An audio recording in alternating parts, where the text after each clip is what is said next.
Assalamualaikum warahmatullahi wabarakatuh.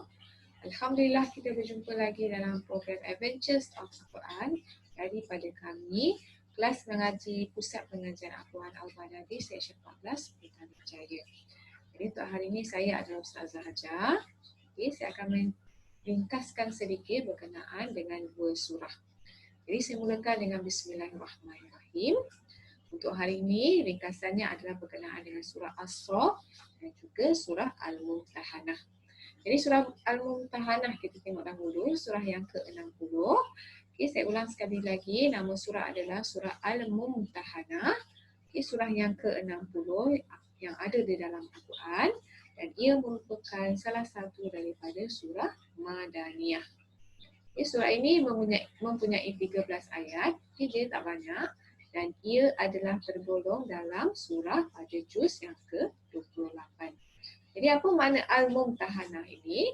Maknanya adalah perempuan yang diuji. Dan kisahnya ada disebut pada ayat yang ke-10. Jadi kita mulakan dahulu permulaan surah ini.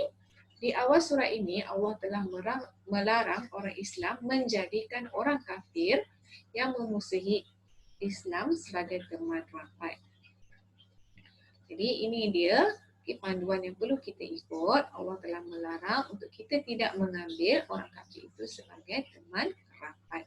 Ini kerana mereka adalah golongan yang menjadi musuh Allah dan musuh umat Islam.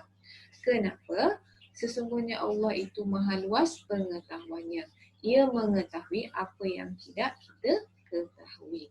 Jadi jangan pula dengan adanya hubungan baik dan persahabatan yang mesra, ada sesiapa daripada pihak Islam yang tergamak mengkhianati umatnya sendiri dan menyampaikan berita-berita rahsia orang-orang Islam kepada musuh-musuh Islam.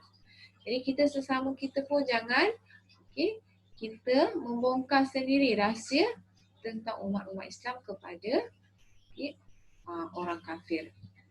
Jadi ini adalah kerana pernah terjadi di zaman Rasulullah SAW, kita dapat kebocoran perjalanan baginda ke Makkah.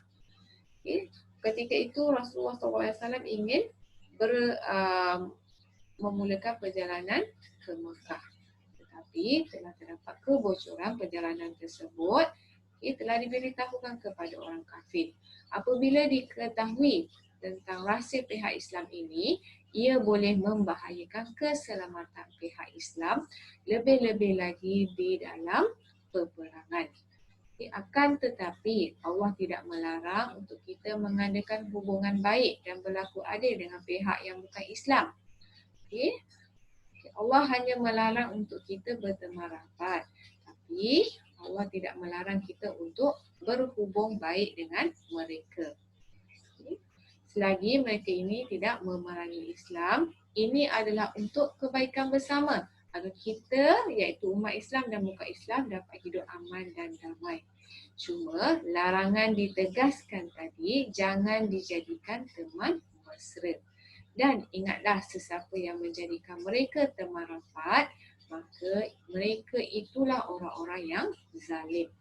Dan pada ayat yang ke-10, saya bagi tahu tadi, makna surah ini berkenaan dengan perempuan yang diuji. Pada ayat ke-10 diterangkan adalah salah satu perintah Allah kepada orang Islam.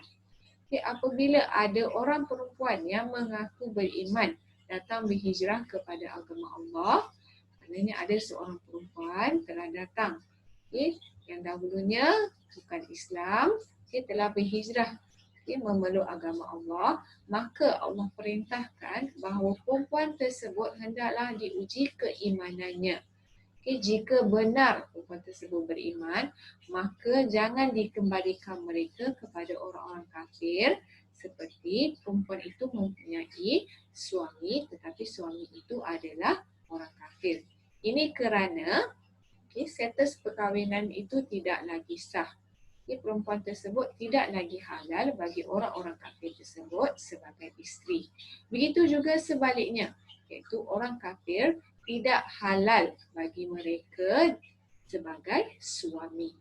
Itu dia berkenaan dengan surah Al-Mumtahanah, berkenaan perempuan yang diuji. apabila mereka memeluk Islam. Okay. Kemudian disusuli dengan surah yang seterusnya, surah yang ke-58. Maafkan saya, surah yang ke-61. Okay, tadi surah Al-Mumtahanah surah 60. Jadi ini surah yang ke-61. Okay, surah yang ke-61 iaitu surah As-Saff. Okay, surah ini juga terdapat di dalam juz yang ke-28, merupakan juga surah Madaniyah. Okay, dan mempunyai 14 ayat sahaja. Apa makna As-Saff? As-Saff maknanya barisan. Dan surah ini dimulakan dengan teguran Allah Subhanahu Wa Taala kepada sebahagian daripada orang-orang Islam yang memperkatakan sesuatu setelah mereka tidak melakukan pada ayat yang kedua.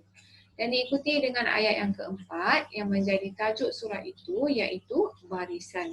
Allah Subhanahu Wa Taala menegaskan bahawa Allah mengasihani orang-orang yang berperang untuk mempertahankan agamanya dalam barisan yang teratur rapi, seolah-olah mereka sebuah bangunan yang tersusun rapi.